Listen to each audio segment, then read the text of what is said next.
الحمد لله نحمده ونستعينه ونستغفره ونؤمن به ونتوكل عليه ونعوذ بالله من شرور أنفسنا ومن سيئات أعمالنا من يهده الله فلا مضل له ومن يضلله فلا هادي له ونشهد أن لا إله إلا الله وحده لا شريك له ولا مثل له ولا مثال له ونشهد أن سيدنا وسندنا وشفيعنا وشفيع أمرنا وحبيبنا وحبيب ربنا ومولانا محمدا عبده ورسوله أرسله الله إلى كافة للناس بشيرا ونذيرا وداعيا إلى الله بإذنه وسراجا منيرا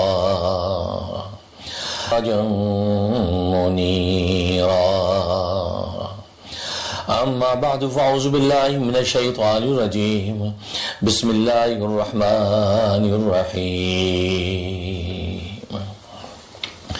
سبحان الذي أسرى بعبده ليلا من المسجد الحرام إلى المسجد الأقصى الذي باركنا حوله لنريه من آياتنا إنه هو السميع البصير. بزرگان محترم، برادران عزیز اور میری اسلامی بہنیں، اللہ تبارک و تعالی نے آسمان و زمین کی اس دنیا میں دو طرح کی چیزیں پیدا کر رکھی ہیں. بعض تو وہ چیزیں ہیں کہ خل ہے، ہمارا اختیار ہے، اور بعض وہ چیزیں ہیں کہ جن کی تربیت و انتظام میں ہمارا کوئی اختیار اور دخل نہیں ہے، بلکہ ہم اس حوالے سے بالکل بے بس ہیں. وہ چیزیں کہ جن کی تربیت و انتظام میں ہمارا کوئی دخل نہیں ہے، ہمارا کوئی اختیار نہیں ہے، اس سے مثال جیسے عالم فلکیات کا نظام ہے، چاند، سورج اور ستاروں کا نکلنا ہے. سورج اپنے وقت پہ نکلتا ہے، اپنے وقت پہ غروب ہوتا ہے. چاند اپنے وقت پہ نکلتا ہے، وقت پہ غروب ہوتا ہے. چاند اپنے وقت پہ نکلتا ہے، وقت پہ غروب ہوتا ہے. ستارے اپنی مرضی سے اپنے وقت پہ نکلتے اور غروب ہوتے ہیں. ہوائیں چلتی ہیں، طوفان آتے ہیں. یہ پورا کا پورا جو نظام فلکیات کا، اس میں ہمارا کوئی اختیار اور دخل نہیں ہے. ہم اپنی مرضی سے سورج کو آگے، چاند کو آگے پیچھے نہیں کر سکتے. جو وقت اللہ تبارک و تعالی نے طے کر رکھا ہے، اسی کے مطابق وہی فلکیات کا نظام اپنے مدار کے اندر گردش کرتا نظر آتا ہے. تو گویا کہ اس طرح کی جتنی چیزیں اس میں بالکل بے اختیار ہیں، بے بس ہیں. جو نظام قدرت ہے ہم اسی پر ایمان لاتے ہیں اور اسی کے مطابق چلتے نظر آتے ہیں. اور دوسری وہ چیزیں ہیں کہ جن کی تربیت اور انتظام میں ہمارا کسی درجے میں دخل ہے. اس سے مثال یہ ہے کہ جیسے ہم کھجور کی گٹھلی کو بوتے ہیں تو کھجور کا درخت اگتا ہے. سیب کے بیج بوتے ہیں تو کھجور کا درخت اگتا ہے. سیب کے بیج بوتے ہیں تو سیب اگتا ہے. انار کے دانے بوتے تو انار اگتا ہے. تو گویا کہ ہمیں بس اتنا اختیار ہے کہ ہم کھجور کی گٹھلی سے کھجور پیدا کر سکتے ہیں، ہم سیب کے بیج سے سیب پیدا کر سکتے ہیں. ہمارا اس زراعت کی دنیا کے اندر اتنا اختیار ہے. ہاں، البتہ کھجور کی گٹھلی سے ہم سیب پیدا نہیں کر سکتے، سیب کے بیج سے ہم کھجور پیدا نہیں کر سکتے، انار کے دانوں سے ہم گندم پیدا نہیں کر سکتے، گندم کے بیج سے ہم جو ہے وہ انار پیدا نہیں کر سکتے. اس میں ہمارا کوئی اختیار تبارک و تعالی نے ہمیں دیا ہے کہ ہم گٹھلی سے کھجور ہی کو پیدا کر سکیں. تو یہ دو طرح کی چیزیں اللہ تبارک و تعالی نے دنیا میں جاری کر رکھی ہیں. جس طریقے سے اس بڑی کائنات کے اندر دو طرح کی چیزیں موجود ہیں، اسی طریقے سے چھوٹی کائنات جس کو انسان کہتے ہیں، اس میں بھی اس لیے کہ اس پوری کائنات کو عالم اکبر کہتے ہیں اور انسان کو عالم اصغر کہتے ہیں۔ عالم اصغر اسی لیے کہتے ہیں کہ جو اس بڑی کائنات کے اندر نمونے اللہ تبارک و تعالیٰ کی قدرت کے موجود ہیں، وہ سارے کے سارے قدرت کے نمونے اس انسان کے اندر بھی موجود ہیں۔ قدرت کے نمونے اس انسان کے اندر بھی موجود ہیں۔ اس انسان کو عالم اصغر کہتے ہیں۔ تو عالم اکبر کے اندر دو طرح کی چیزیں ہیں کہ بعض وہ جو ہمارے اختیار میں ہیں اور بعض وہ جو ہمارے اختیار میں نہیں ہیں۔ اسی طریقے سے عالم اصغر کے اندر بھی دو چیزیں ہیں، بعض وہ ہیں جس میں ہمارا اختیار سے عالم اصغر کے اندر بھی دو چیزیں ہیں، بعض وہ ہیں جس میں ہمارا اختیار ہے اور بعض وہ ہیں جس میں ہمارا اختیار نہیں ہے۔ وہ چیز جس میں ہمارا اختیار نہیں ہے وہ ہماری صورتیں ہیں۔ ہم اپنی صورتوں کو اپنی مرضی سے بدل نہیں سکتے ہیں۔ صورتیں جیسے اللہ تبارک و تعالیٰ پیدا کر دیتے ہیں، صورتیں جیسے اللہ تبارک و تعالیٰ پیدا کر دیتے ہیں، ہم اسی صورت اور شکل اور سراپے کے ساتھ دنیا کے اندر جیتے ہیں۔ ہم اپنی صورتوں کو بدلنے کا اختیار اور طاقت نہیں رکھتے ہیں۔ بالکل اسی طریقے سے ہماری جو سیرتیں ہیں، ہاں سیرتیں ایسی چیزیں ہیں کہ جس کو ہم اپنے اختیار سے بدل سکتے ہیں۔ تو گویا کہ صورت کے اندر ہمیں کوئی اختیار نہیں ہے۔ جیسی ناک اللہ تبارک و تعالی نے بنا دی ہے ویسی ناک لے کے پھرتے ہیں، جیسے ہونٹ اللہ تبارک و تعالی نے بنا دی ہیں ویسے لے کے پھرتے ہیں، جیسی آنکھیں اللہ تبارک و تعالی نے پیدا کر دی ویسی آنکھ نگاہیں لے کے پھرتے ہیں، جیسے ہاتھ پیر اور سراپا رہے ہیں۔ ہاں سیرتیں جو اللہ تبارک و تعالی نے ہمارے اندر رکھی ہیں، اخلاق اور علم کی استعدادیں جو رکھی ہیں، ہاں ان کے اندر اللہ تبارک و تعالی نے ہمیں اختیار دیا ہے کہ تو اپنی سیرتوں کو اچھے سے اچھے انداز سے تربیت و انتظام کر سکتے ہو۔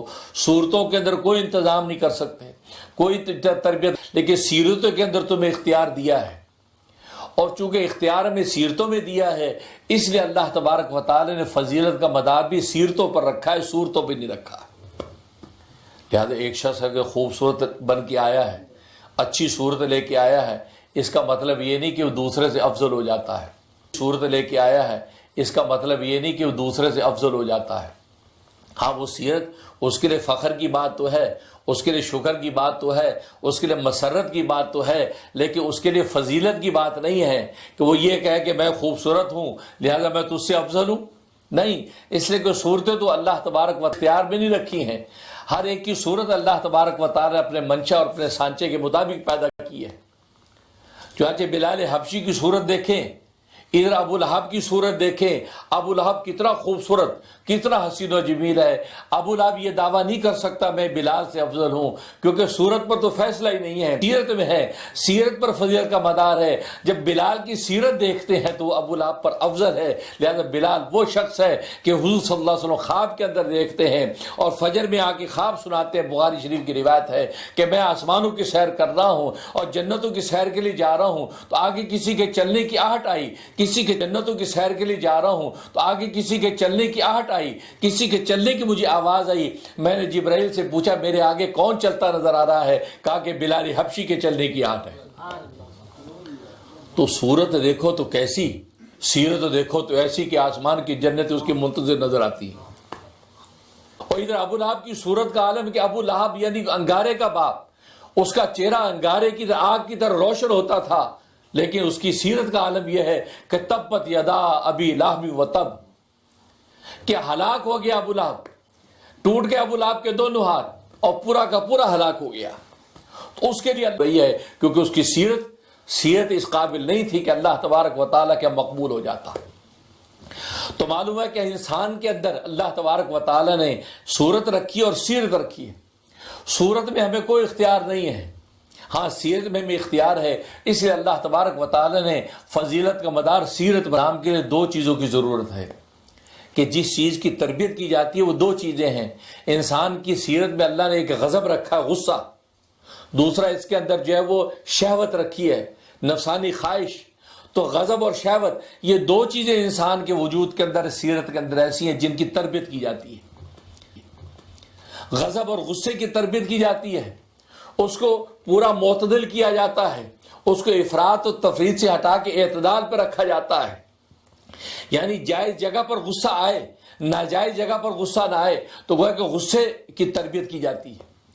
دوسرا شہوت کی تربیت کی جاتی ہے.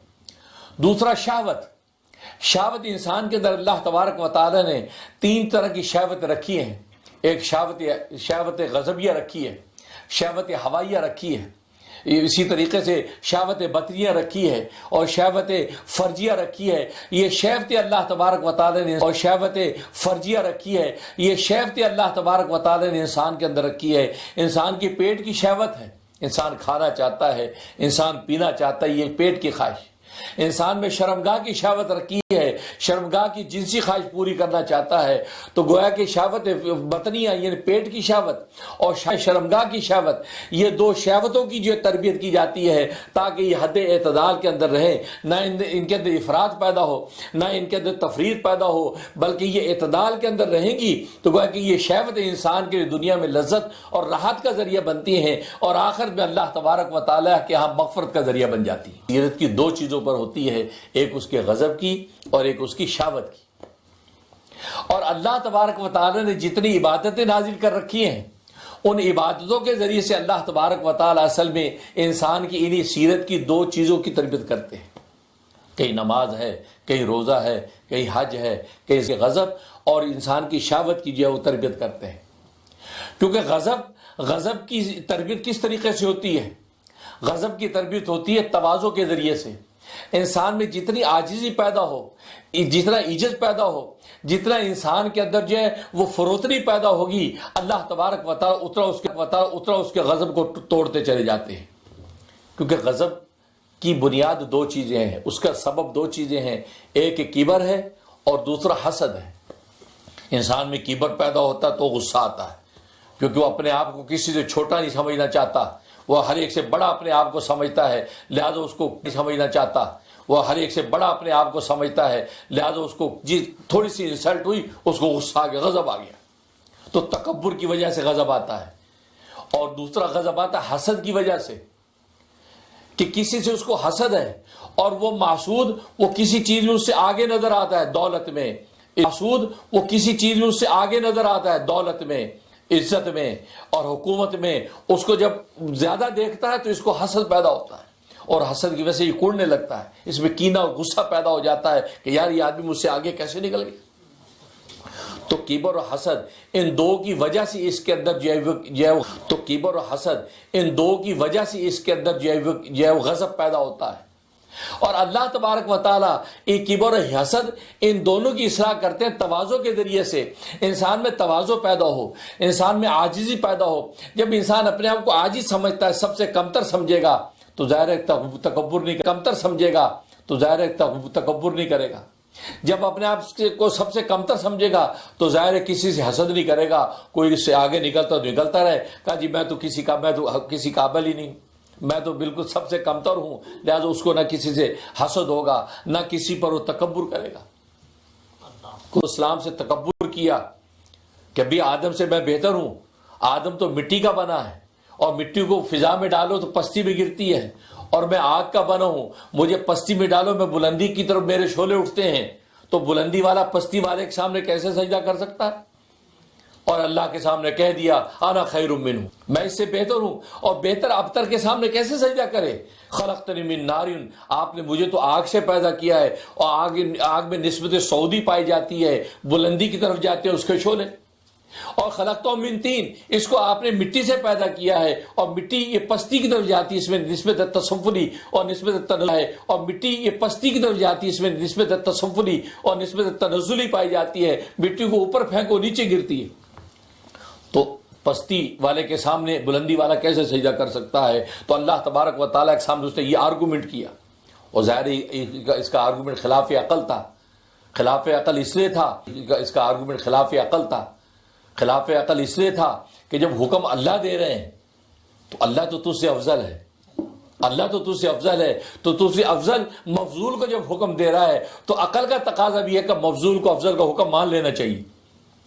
اس کو یہ آرگومنٹ نہیں کرنا چاہیے اس افضل کے ساتھ کہ یہ اس سے بہتر ہوں, کیوں کہ وہ تجھ سے جو افضل ہے، بہتر جو تجھ سے، وہ جانتا ہے اس بات کو کہ کون کیا ہے، کس مقام پہ کھڑا ہے، کس کی کیا فضیلت ہے میری نظر میں. لہذا اس نے جب تمہیں کہہ دیا کہ تم سجدہ کرو اس آدم کے سامنے، تو بس اس کو چاہیے تو میرا جو افضل ہے، جو میرا بھی خالق ہے، اس کا بھی خالق ہے، وہ ہم دونوں کی حقیقت کو حکم دے دیا تو مجھے سجدہ کر لینا چاہیے.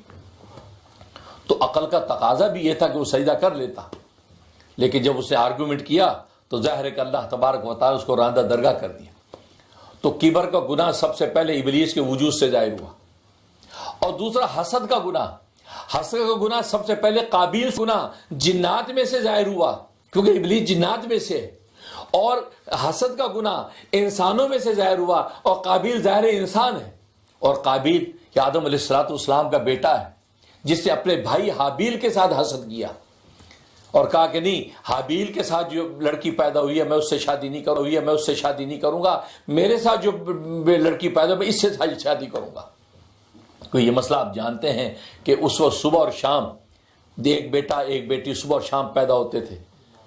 تو کراس میں اللہ تبارک و تعالیٰ نکاح کرتے تھے کہ صبح میں جو بیٹا پیدا ہو شام والی بیٹی سے نکاح کرتا تھا، اور پیدا ہو شام والی بیٹی سے نکاح کرتا تھا، اور شام میں جو بیٹا پیدا صبح والی بیٹی سے نکاح کرتے تھے. تو گویا کہ کراس میں نکاح ہوتا تھا.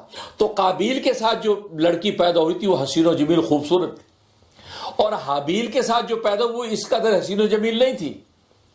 اب اس کو اپنی ہی بہن کے اوپر وہ کروں گا، میں اس کو حابیل کے نکاح میں نہیں دے رہا، اور حابیل کے ساتھ جو پیدا وہ تو بدصورت ہے اس کے مقابلے میں، مجھے وہ نہیں چاہیے.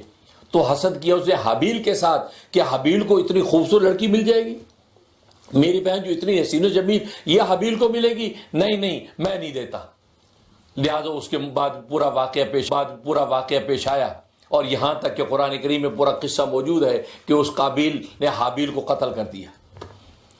تو کبر اور حسد جو ہے وہ قتل پر جا کر ختم، اسے قتل کر دیا کہ تاکہ مجھے اس کی جو ہے وہ اس کی بہن اس کے نکاح میں نہ دینی پڑے. تو کہنے کا مقصد یہ تو دو گناہ کبر اور حسد کے سب سے پہلے ظاہر ہوئے. کبر کا گناہ ابلیس کے وجود سے ظاہر ہوا، اور حسد کا گناہ قابیل کے وجود سے ظاہر ہوا. ایک گناہ جنات میں سے ظاہر ہوا، دوسرا گناہ انسانوں میں سے ظاہر ہوا. اور دونوں مخلوقات آپ جانتے ہیں مکلف ہیں، شریعت کی مکلف ہیں، دونوں کا دوزخ کے آخرت میں فیصلے کیے جائیں گے. اس کے علاوہ باقی جتنی مخلوقات ہیں ان کو کونی ترابا کہہ کے ان کو مٹی کر دیا جائے گا، حساب کتاب لیا جائے گا سب کا. یہاں تک کہ حدیث میں آتا ہے کہ بے سینگ بکری کو دنیا میں سینگ والی بکری نے اگر ٹکر ماری ہوگی اس کا بھی بدلہ آخرت میں اللہ تبارک و تعالیٰ دلوائیں گے. ترابا اے ساری مخلوق تم مٹی ہو جاؤ، وہ سب مٹی ہو جائیں گے. جب مٹی ہو جائیں گے تو ابلیس یہ سارا تماشا دیکھ رہا ہوگا، اور ابلیس تو جنات میں سے، اور جنات کا تو حساب کتاب ہوگا. تو وہاں پر وہ بولے گا یا لیتنی کنت ترابا. سورۃ النبا کی آخری آیت میں جو کہا وہ مٹی والوں میں سے ہوتا، آج میرا بھی حساب کتاب کے مٹی بنا دیا جاتا، میرے لیے ہولناک آگ جہنم کی، مجھے جہنم میں ڈالا جائے گا.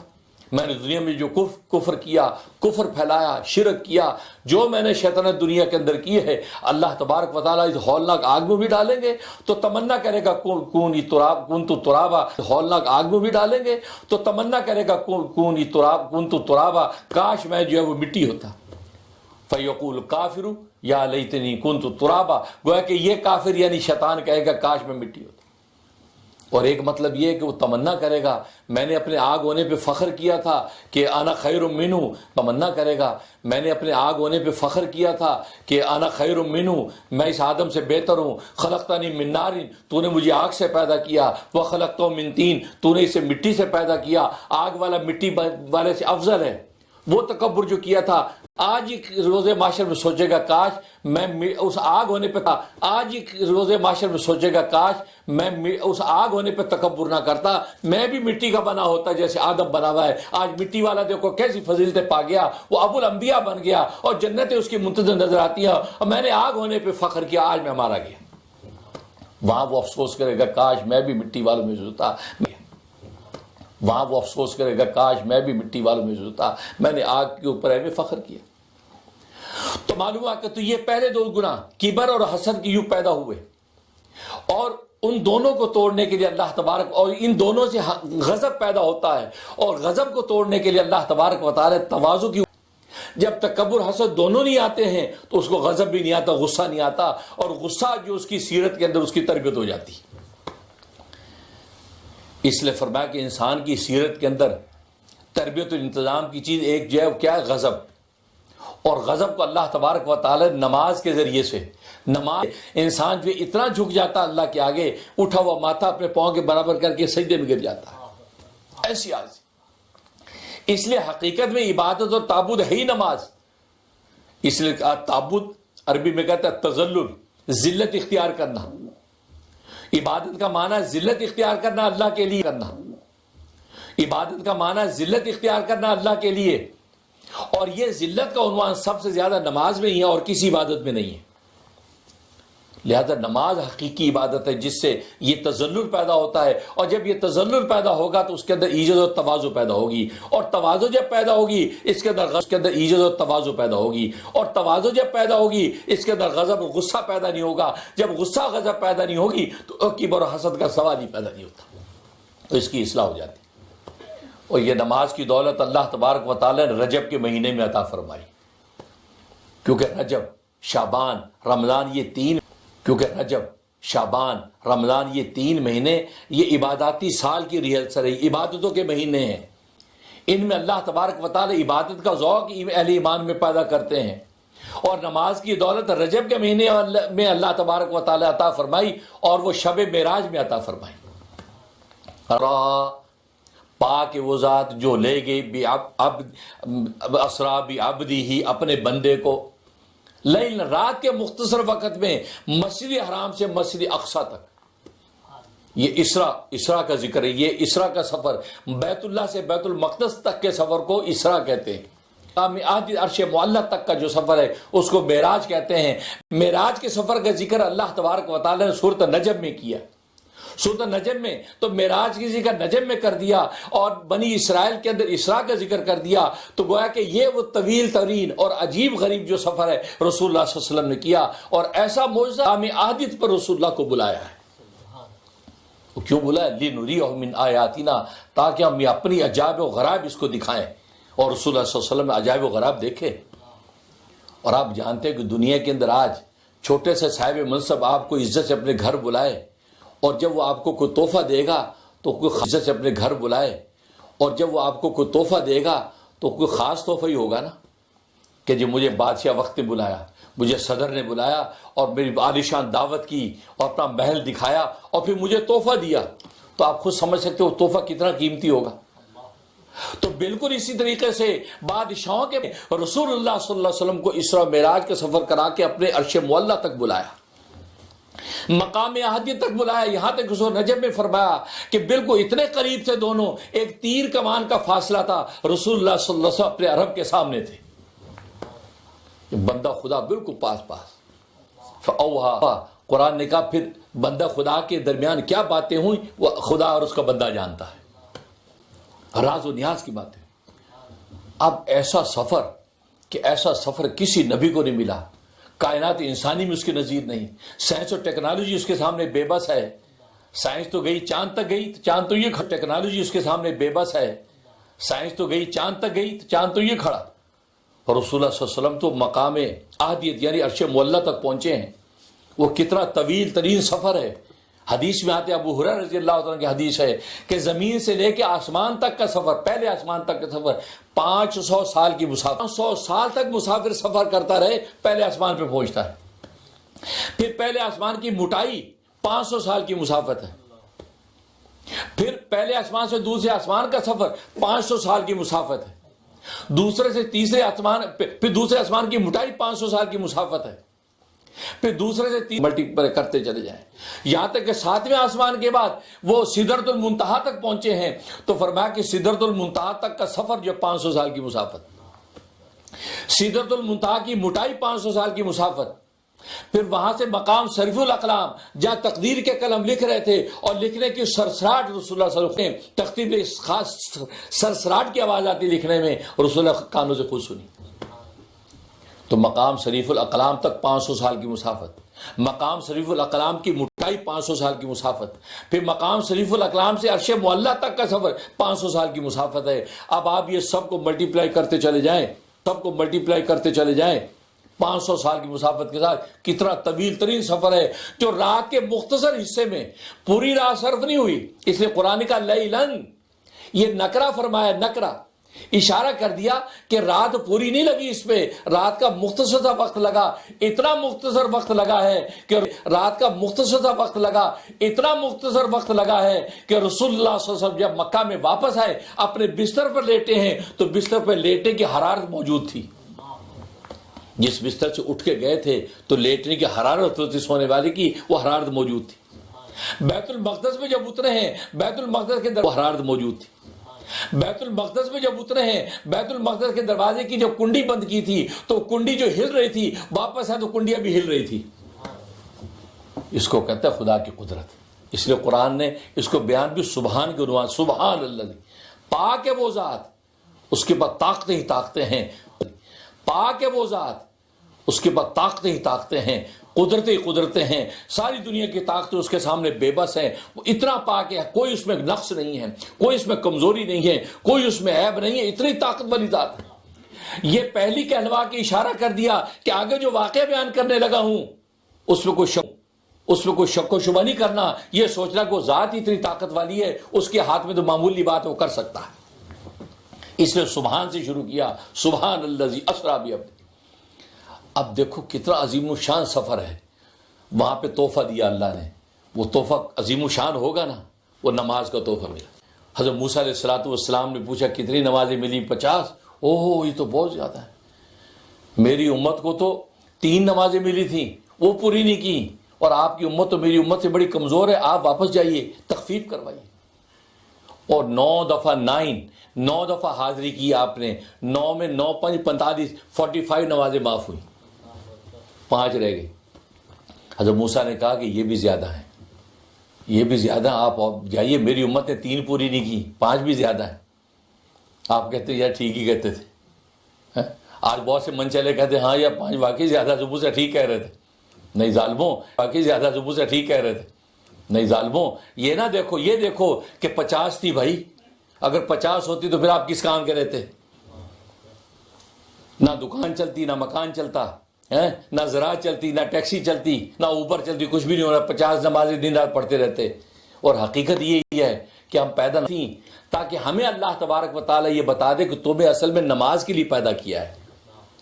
یہ کھانا پینا تو اس لیے تمہیں اجازت دے رہے ہیں کہ تاکہ تمہاری زندگی کی بقا رہے.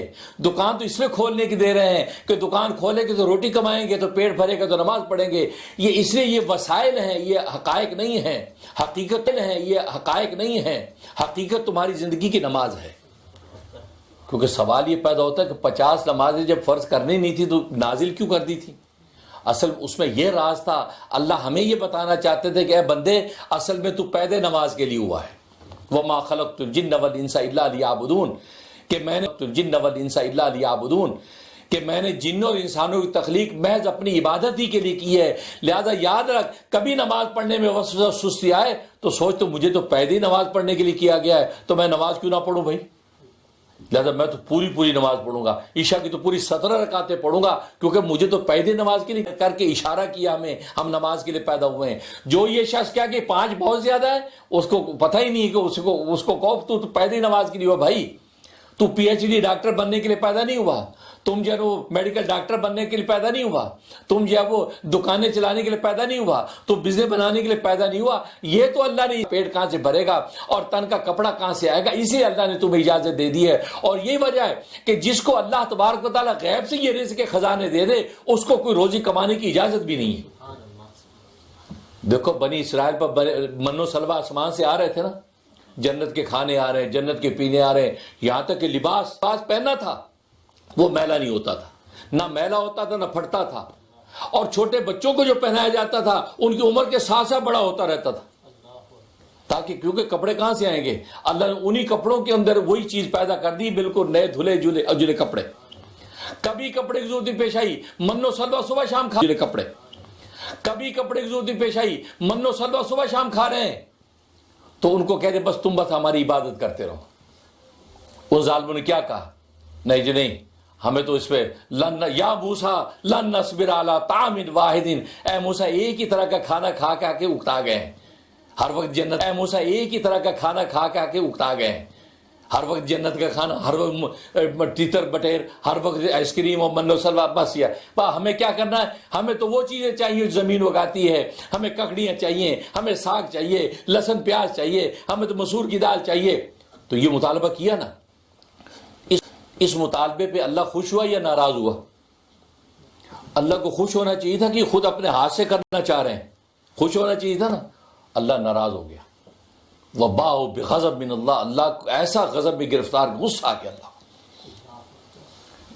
غصہ کیوں آیا؟ غصہ اس لیے آیا کہ بھائی تمہیں کر رہے ہو کہ ہم خود سبزیاں اگائیں گے, ہم خود فصلیں اگائیں گے, خود اپنا بنایا ہوا کپڑا پہنیں گے. تو یہ تم نے تو اپنی تخلیق اور مقصد کے خلاف بات کی ہے. تمہیں میں جب غیب سے رزق دے رہا ہوں تو تمہیں اب کمانے کے لیے دکان کھولنے کی ضرورت کیا ہے؟ تمہیں اب جب اگانے کے لیے سبزیوں اور زراعتوں کی ضرورت کیا ہے؟ تم نے گویا کہ اپنے مقصد تخلیق کو بھلا کے تم ایک لایانی بات کی طرف لگ رہے ہو جس کے تمہیں میں نے مکلف نہیں کیا. غضبناک ہو, کہا کہ ٹھیک ہے چلو نکلو یہاں سے, دفع ہو, چلو کسی جگہ جاؤ وہاں پہ اپنا کھیت اگاؤ. لہذا وہاں سے نکالا اور وہاں پہ آ کے ککڑیاں سے لگا رہے ہیں, اپنے ہاتھ سے بو رہے ہیں. اور اگر وہ یہ نہ کرتے تو آج تک یہاں سے لگا رہے ہیں, اپنے ہاتھ سے بو رہے ہیں. اور اگر وہ یہ نہ کرتے تو آج تک اللہ ایسی نظام چلاتے. لیکن بندے کی نااہلی ہے نا, نالائقی ہے کہ وہ یہ اپنا مقصد تخلیق نہیں سمجھا. مقصد تخلیق ہمارا عبادت, اور عبادت میں نماز بنیادی چیز ہے. ہمیں نماز ہی کے لیے پیدا کیا ہے. اگر آپ کے کھانے پہ چیز ہے, ہمیں نماز ہی کے لیے پیدا کیا ہے.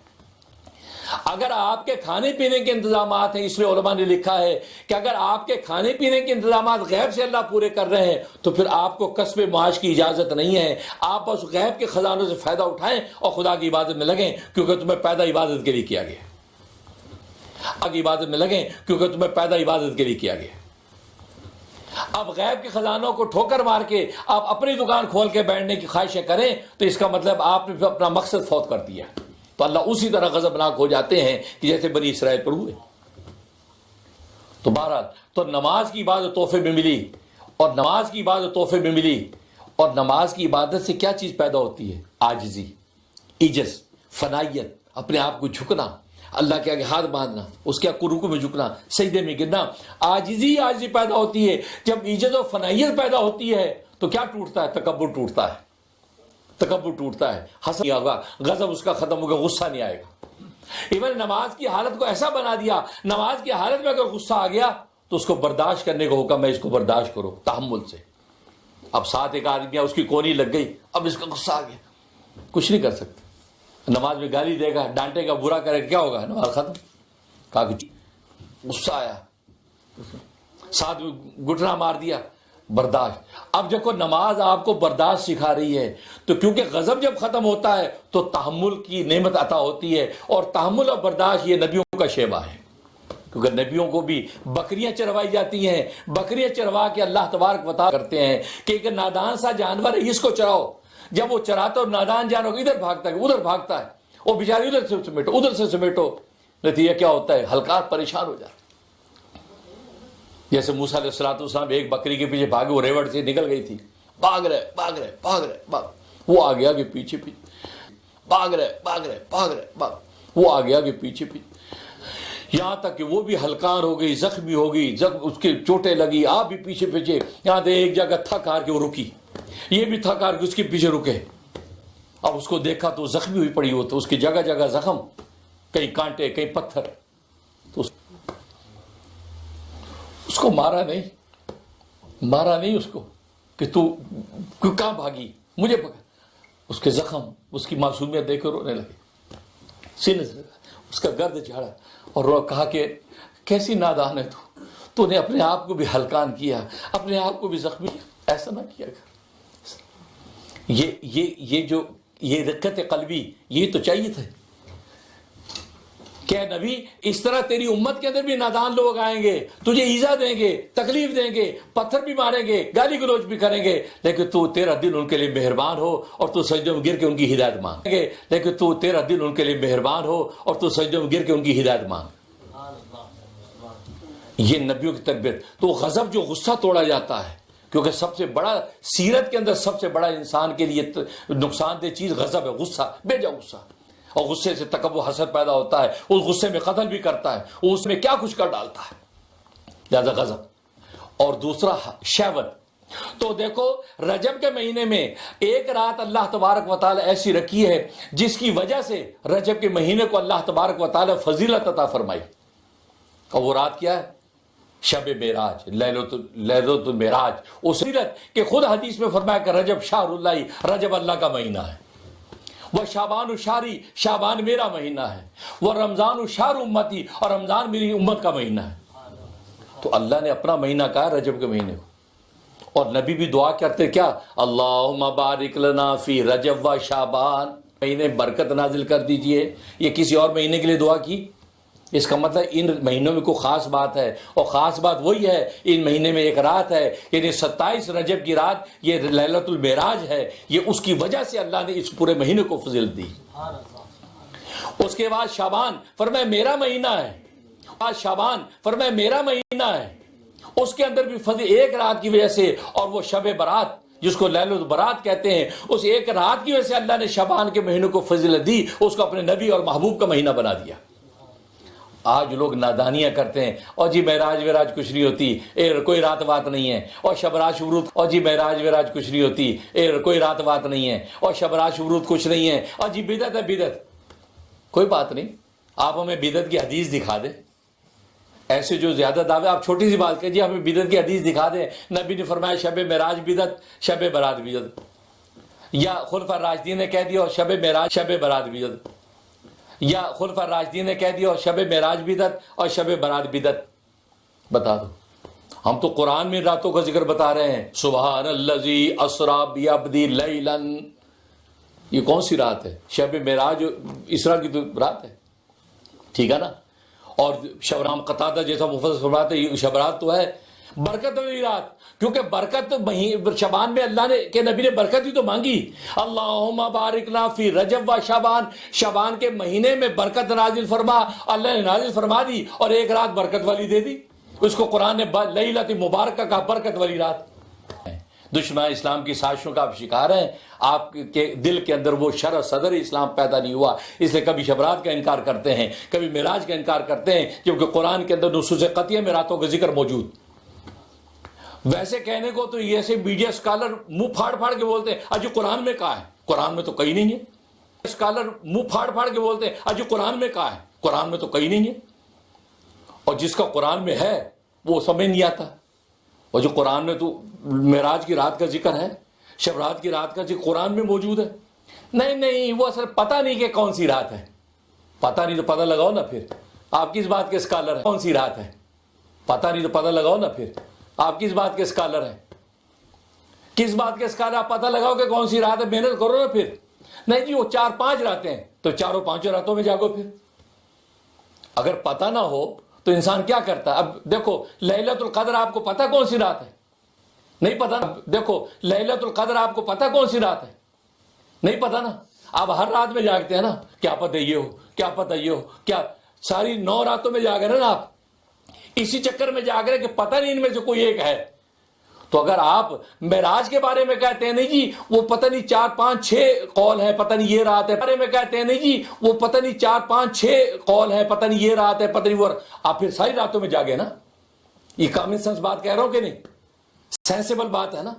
تو آپ جب لیلۃ القدر میں ساری راتوں میں جاگتے ہیں یہ سوچ کے کہ پتہ نہیں کوئی ایک رات ہو، تو پھر لیلۃ المعراج میں بھی آپ جاگیں 4-5-6 راتیں آپ، یہ تو کوئی عقل کی بات نہیں کہ سب کا پتہ نہیں چلا سب کا انکار کر دو، نہیں ایسا نہیں ہوتا۔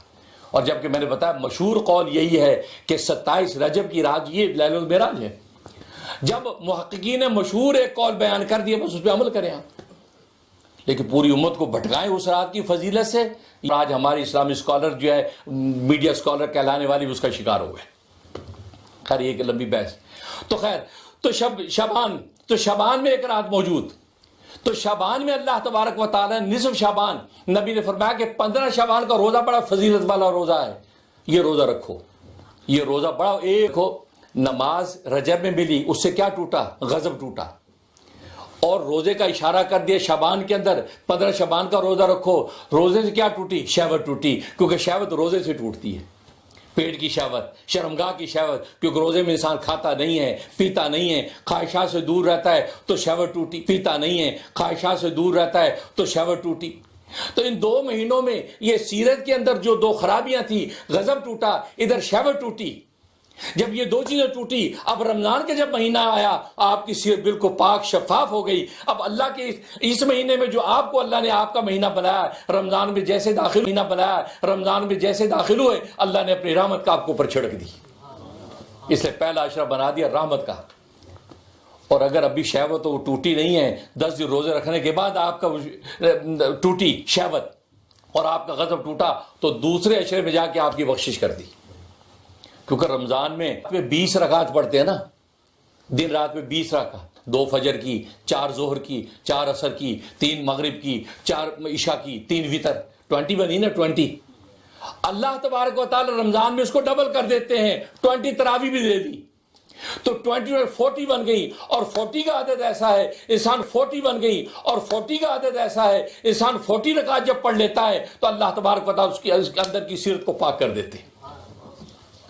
تو دیکھو وہ نماز جو رجب میں ملی تھی، یہاں ڈبل کر کے اللہ تبارک و تعالی آپ میں اور تواضع پیدا کر دی، تاکہ آپ کا غضب بالکل فنا ہو جائے، ٹوٹ جائے۔ اور ادھر شہوت کیسے ٹوٹی؟ دن بھر میں روزہ اللہ تبارک و تعالی دے دیا، انسان کے کھانے پینے کی خواہشات کی شہوتیں ٹوٹی۔ تو غضب اور شہوت یہ دونوں رمضان میں جب ٹوٹ گئی ہیں، تو اس حال میں اللہ تبارک و تعالی دنیا میں اس کو چلاتے ہیں کہ آسمان کی جنت بھی اس کے منتظر نظر آتی ہے۔ کیونکہ روزہ دام کی ترتیب میں سینسیبل باتیں ہیں، کتنی ترتیب کامن سینس ہے، لیکن بات بھی نادان لوگ بس وہ دین کے اوپر چوٹ مار کے لوگوں کو جو گمراہ کرنے کی کوشش کرتے ہیں۔ نہیں، آپ گمراہ نہیں کر سکتے، اللہ تبارک و تعالی اہل حق کے جیسے حق کو کہلواتے رہتے ہیں۔ تو دیکھو، تو رجب کے مہینے میں یہ عبادت، اور رمضان فرمائیے میری امت کا مہینہ ہے۔ امت کا مہینے کا مطلب یہ کہ اللہ تبارک و تعالی صبح شام امت کو بخشتا ہے۔ اور یہاں تک کہ آخری رات جب آتی ہے، دیکھو راتوں میں آخری رات جب عید کی رات آتی ہے، جس کو چاند رات کہتے ہیں، اس کو بنا دیا لیلۃ الجائزہ، انعام کی رات۔ نبی نے فرمایا کہ اس انعام بخشش کر دیتے ہیں۔ تو صحابہ نے پوچھے یا رسول اللہ کیا وہ لیلۃ القدر ہے؟ کہ نہیں، لیلۃ القدر نہیں، اس لیے کہ جب مزدور اپنی مزدوری پوری کر چکے اس کو اجرت مل جاتی ہے۔ انہوں نے سارے مہینے روزے رکھے، انہوں لوگوں نے تلاوتیں کی، تراویاں پڑھی اور عبادتیں کی ہیں، اب میرا حکم انہیں پورا کر دیا، تراویاں پڑھی اور عبادتیں کی ہیں، اب میرا حکم انہیں پورا کر دیا، آخری رات میں ہم ان کو انعام دے دیتے ہیں اور ان کی مغفرت کا فیصلہ ہو جاتا ہے۔ اللہ اکبر۔ اب دیکھو بالکل آخری رات، اور لیلۃ القدر تو اس سے پہلے تاک راتوں میں آپ نے پا لی، اس کی فضیلت الگ ہے، اور آخری رات میں سارے بخش دیے جاتے ہیں۔ آپ فرمایا کہ اب کھانا پینا، اور آخری رات میں سارے بخش دیے جاتے ہیں۔ آپ فرمایا کہ اب کھانا پینا تمہارا بند، اب جب عید کا دن آ گیا، اب یہ خوب کھاؤ خوب پیو، کھانے پینے اور خواہشات کی پوری کرنے کا دن ہے۔ اور پھر عید پڑھنے کے لیے آؤ تو پھر آہستہ آہستہ تکبیر کرتے آؤ، تکبیر آہستہ آہستہ پڑھتے ہوئے آؤ، ایک راستے سے آؤ دوسرے راستے سے جاؤ، بشارت دیں گے کہ مبارک ہو تمہاری اللہ نے بخشش کر دی، تمہارے گناہوں کو نیکیوں سے بدل دیا۔ تو کہنے کا مقصد یہ ہے، یہ وہ مہینے ہے، لہذا آپ یہ اس چیز پہ نظر رکھیں، ہمارا غضب ٹوٹ جائے، ہماری شہوتیں ٹوٹ جائیں، اور غضب جب ٹوٹے گا تو تواضع پیدا ہوگی، اور شہوت ٹوٹے گی تو قناعت پیدا ہوگی۔ قناعت چونکہ انبیاء کے وصف ہوتے ہیں، امت کو اس میں سے حصہ ملتا ہے، جب اس پہ عمل کرتے ہیں اللہ تبارک و تعالیٰ کا روز معاشر میں نبیوں کے ساتھ ان کا حشر کرتے ہیں۔ اللہ سے دعا ہے کہ اللہ تبارک و تعالیٰ عمل کرنے کی توفیق عطا فرمائے۔ وآخر الدعوانا الحمد للہ رب العالمین۔ بھئی آج ایک ضروری اعلان ہے، ہمارے شیخ عبداللہ صاحب اشارہ کر رہے ہیں اس طریقے سے کھانے کا اشارہ کرنے کا مطلب یہ ہے کہ آج آپ کے لیے بیک سیل اوپر بچیوں نے، جامعہ زکریا کی بچیوں نے بیک سیل بنائی ہے، باہر انہوں نے اپنے ہاتھوں سے آپ کے لیے کھانا بنایا ہے، پیٹیز بنائے ہوں گے، برگر بنائے ہوں گے، جو بھی چیزیں ہیں جو لوگ آپ لوگ پسند کرتے ہیں، پیٹیز بنائے ہوں گے، برگر بنائے ہوں گے، جو بھی چیزیں ہیں جو لوگ آپ لوگ پسند کرتے ہیں، تو ان بچیوں کی حوصلہ افزائی چاہیے۔ اب باہر وہ ماشاء ٹیبل لگا کے کھڑی ہوں گی، جب آپ جائیں تو کوئی بھی خالی ہاتھ نہ جائے، صرف $5 بیچاروں رکھا، اور اس لیے رکھا $5 کہ اس سے زیادہ لوگ دیتے نہیں ہیں۔ میرا دل تو یار $20 بھی دے تو کون سا، اس سے زیادہ لوگ دیتے نہیں ہیں، میرا دل تو یار $20 بھی دے تو کون سا روز روز ہوتی ہے، پھر رمضان سے پہلے کی رحمت ہے بھائی ہے، اور بچوں کا دل خوش ہو جائے گا وہ اور بنائیں گی۔ اور اپنے اسکول اور مدرسے کے لیے محنت کریں گی اور قرآن کریم کی حافظہ بن رہی ہیں، عالمہ بن رہی ہیں، اس لیے جو ہے آپ حضرات سے درخواست ہے کہ آپ ان کی بیک سیل کو ضرور تو انشاءاللہ دل و جان سے اور آپ کے لیے بنائیں گے. تو باہر جائیں، جاتے ہوئے ضرور لے کے جائیں، اپنے لیے لے کے جائیں اور اپنی فیملی کے لیے بھی لے کے جائیں انشاءاللہ. اللہ تبارک و تعالیٰ اس نیت سے کہ آپ دین کی نصرت کر رہے ہیں، اور قرآن میں ہے کہ جو اللہ کے دین کی نصرت و مدد کرتا ہے اللہ ان کی مدد کرتا ہے. اور آپ اپنا حاجت کی نیت سے خریدیں، یا اللہ مجھ پہ یہ مشکل ہے اس لیے خرید رہا ہوں کہ یا اللہ میرے قرض اتر جائے، یا اللہ میری فلاں پریشانی دور ہو جائے، فلاں میرا مقصد پورا ہو جائے. اس نیت سے آپ خریدیں انشاءاللہ. یہ اللہ کا دین ایسا ہے، اللہ تبارک و تعالیٰ آپ کی نیت پر آپ کو نواز دیں گے. اللہ تبارک و تعالیٰ توفیق دے. اور اس کے علاوہ آج کا خطبہ جو اسپانسر کیا ہے میری لینڈ سے، آج کا خطبہ جو اسپانسر کیا ہے میری لینڈ سے سمینہ خاتون صاحبہ نے، اور سمینہ خاتون صاحبہ نے اس لیے اسپانسر کیا کہ ماشاءاللہ ان کا جو خیر سے نکاح ہو رہا ہے. سمینہ خاتون صاحبہ کے لیے ہم دعا گو ہیں کہ ان کا نکاح محمد نعیم صاحب کے ساتھ ان کا نکاح ہو رہا ہے. ماشاءاللہ آج کا خطبہ اسپانسر کیا تاکہ جو یہ جو بھی یہ پیغام حق ہم نے بیان کیا دنیا کے اندر جہاں جہاں پہنچے گا صدقہ جاریہ بنے گا، اور ان کے حق میں صدقہ جاریہ بنائے. اللہ تبارک و تعالیٰ زوجین میں بھی نکاح ہونے کے بعد سچی محبت الفت پیدا فرمائے. زوجین کی محبت سے دونوں خاندانوں میں بھی الفت محبت کا ذریعہ پیدا ہو. اس لیے کہ نکاح سے مخلق و تعالیٰ نے ایک ایسی نعمت رکھی ہے، ایسی نعمت دنیا میں کوئی اور ہے نہیں، کوئی اور ایسی نعمت ہے ہی نہیں. تبھی تو جنت میں یہی ایک نعمت اللہ نے رکھی ہے اور کچھ نہیں رکھا. وہاں کچھ نہیں، وہاں صرف بیوی ہے، وہاں اماں ابا بہن بھائی کچھ نہیں، کوئی رشتے نہیں سب.